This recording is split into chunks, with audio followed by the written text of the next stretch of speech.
O, di ba? May mga tab naman dito pero iba talaga yung Kindle eh. May binibigay na satisfaction while reading yung Kindle kaysa sa ibang lettore na tinatawag. At saka naka-sale naman so mag-reason out pa tayo. Ito. Hindi, talagang gusto ko talaga.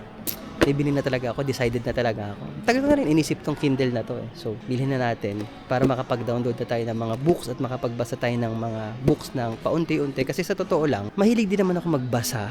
Kahit na wala akong time, ay si Tuwita nakakapagbasa ko kahit pa paano ng paunti-unti. So gamit ko nga yung gamit ko nga usually yung anong tawag dito, yung iPad first gen. Pero sa sobrang daming books doon, hindi ko naman mabigyan ng time. Tsaka yung masakit din siya sa mata, nakakaantok din siya. While ito talagang Kindle, parang kakaiba siya. Parang may binibigay siyang hindi siya nakakaantok. Ewan ko, yung mga nagki-Kindle dyan, paki-comment na lang below kung totoo ba yung feeling ko o feeling ko lang yun o gumagawa lang ako ng excuse para makabili na naman ng bagong gadget.